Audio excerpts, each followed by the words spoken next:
Beberapa tahun lalu, jika membicarakan kendaraan listrik, orang langsung teringat pada merek seperti Tesla atau model hybrid seperti Toyota Prius. Namun sekarang semua itu akan bergeser ke raksasa baru yang akan menguasai kendaraan listrik dunia, yaitu kendaraan listrik asal Cina.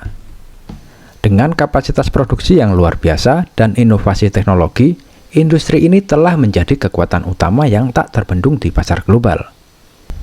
Meski baru masuk ke pasar kendaraan listrik secara modern, Cina memiliki sejarah panjang dalam pengembangan kendaraan ramah lingkungan. Sejak tahun 1960-an, upaya awal dilakukan melalui sepeda listrik, meskipun baru benar-benar berkembang pada awal 2000-an. Dengan lebih dari 10 juta sepeda listrik terjual pada 2005, Cina menunjukkan bahwa pendekatan skala besar adalah kekuatan utamanya. Keputusan strategis untuk meninggalkan persaingan di pasar kendaraan berbahan bakar internal dan beralih ke EV menjadi titik balik. Cina memanfaatkan keunggulan domestiknya seperti dukungan pemerintah, regulasi ketat pada kendaraan berbahan bakar minyak, dan subsidi untuk konsumen serta produsen. Ini membuat peralihan ke kendaraan listrik menjadi lebih mulus dibandingkan dengan negara lain. Investasi besar-besaran dalam penelitian dan pengembangan membantu Cina unggul di bidang teknologi. Produsen lokal berhasil memimpin dalam inovasi seperti baterai lithium ferrofosfat yang lebih murah dan aman dibandingkan teknologi baterai sebelumnya. Selain itu, mereka memperkenalkan fitur canggih seperti pengemudian otonom dan otomatisasi produksi kendaraan. Perusahaan seperti BYD menjadi motor penggerak utama ini. BYD dengan slogannya Build Your Dream memproduksi lebih banyak kendaraan listrik daripada Tesla dan telah memasuki pasar global. Produk unggulan mereka seperti Dolphin dan Seagull menjadi simbol keberhasilan inovasi Cina di pasar domestik dan internasional. Selain mobil penumpang, Cina juga mendominasi segmen kendaraan listrik lain, termasuk bus, truk, dan kendaraan utility. Hingga 95% bus listrik di dunia diproduksi di Cina, menunjukkan kemampuan mereka untuk memimpin pasar yang lebih luas.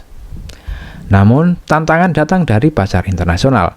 Tarif impor tinggi yang dikenakan oleh Amerika Serikat dan Uni Eropa berusaha membatasi dominasi Cina. Meski demikian, produsen Cina merespon dengan membuka pabrik di negara lain untuk menghindari hambatan perdagangan ini. Tekanan juga muncul dari kekhawatiran geopolitik. Negara-negara barat mencemaskan potensi pengumpulan data oleh kendaraan listrik. Negara-negara barat mencemaskan potensi pengumpulan data oleh kendaraan listrik Cina melalui konektivitas digitalnya. Isu ini memunculkan kekhawatiran terkait keamanan nasional, terutama di Amerika Serikat. Meskipun menghadapi tantangan ini, masa depan industri kendaraan listrik Cina tampak cerah. Dengan dukungan pemerintah, kapasitas manufaktur yang besar, dan inovasi berkelanjutan, Cina siap mempertahankan posisi sebagai pemimpin global di pasar kendaraan listrik. Lalu pertanyaannya, apakah Indonesia bisa mendapatkan keuntungan dari gempuran masif industri otomotif Cina? Indonesia dapat memanfaatkan sejumlah keuntungan yang muncul dari pergeseran menuju kendaraan listrik, khususnya dengan adanya mobil listrik dari Cina.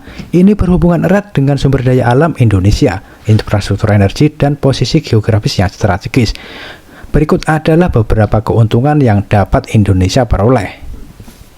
Yang pertama adalah sumber daya alam Indonesia dan produksi baterai. Indonesia memiliki salah satu cadangan nikel terbesar di dunia, yang merupakan bahan baku utama dalam pembuatan baterai kendaraan listrik, terutama baterai lithium-ion dan lithium ferrofosfat yang digunakan oleh banyak produsen mobil listrik. Cina telah mendominasi pasar kendaraan listrik global, terutama melalui produsen seperti BYD yang juga bergantung pada pasokan nikel untuk pembuatan baterai EV di Indonesia.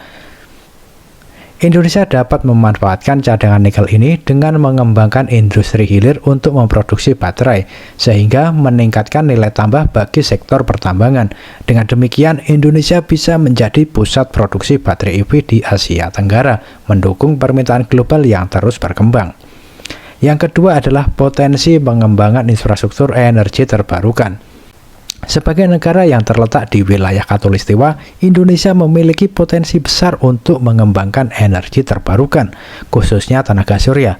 Paparan sinar matahari yang melimpah memungkinkan pengembangan panel surya dalam skala besar untuk mendukung kebutuhan energi. termasuk untuk pengisian daya kendaraan listrik. Jika Indonesia dapat mengintegrasikan penggunaan energi surya untuk mengisi daya kendaraan listrik, hal ini akan mendukung transisi menuju ekonomi rendah karbon yang berkelanjutan, sekaligus mengurangi ketergantungan pada bahan bakar fosil. Yang ketiga adalah peran mobil listrik Cina dalam mengurangi emisi dan biaya. Adanya mobil listrik Cina yang lebih terjangkau akan mempercepat transisi Indonesia ke kendaraan listrik. Indonesia dengan pasar otomotif yang besar dapat mengurangi emisi karbon dengan memperkenalkan kendaraan listrik yang lebih ramah lingkungan. Kendaraan listrik Cina yang diproduksi dengan biaya rendah memberikan kesempatan bagi Indonesia untuk menawarkan mobil listrik dengan harga yang lebih terjangkau, mempercepat adopsi EV di kalangan konsumen dan menurunkan polusi udara.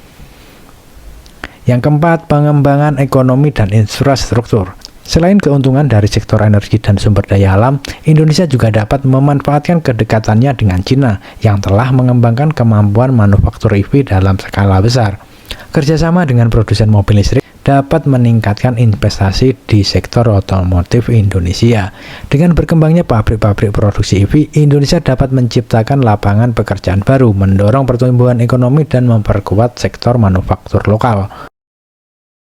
Yang kelima adalah ketahanan energi. Pemanfaatan panel surya untuk mengisi daya kendaraan listrik akan membantu Indonesia dalam kemandirian sumber energi, mengurangi ketergantungan pada impor energi fosil, serta meningkatkan ketahanan energi nasional. Energi terbarukan yang terus berkembang di Indonesia bisa menjadi kunci untuk menyediakan daya bagi kendaraan listrik di masa depan, sehingga mengurangi biaya operasional jangka panjang dan meningkatkan keberlanjutan sektor transportasi. Yang keenam adalah peran Indonesia dalam rantai pasokan EV global. Dengan memanfaatkan sumber daya nikel dan potensi energi terbarukan, Indonesia memiliki peluang besar untuk menjadi pemain kunci dalam rantai pasokan kendaraan listrik global. Kerjasama dengan produsen Cina dalam hal pemasokan bahan baku dan pengembangan infrastruktur EV dapat memperkuat posisi Indonesia dalam industri otomotif dunia, memberikan keuntungan ekonomi jangka panjang. Indonesia memiliki peluang besar untuk meraih manfaat dari pergeseran global kendaraan listrik, terutama melalui sumber daya alam yang melimpah seperti nikel dan potensi besar energi terbarukan, khususnya tenaga surya. Kerjasama dengan Cina dalam hal pengembangan kendaraan listrik dan infrastruktur pengisian daya dapat membantu Indonesia mempercepat transisi ke transportasi berkelanjutan, yang pada akhirnya akan mendukung pertumbuhan ekonomi, ketahanan energi, dan keberlanjutan lingkungan.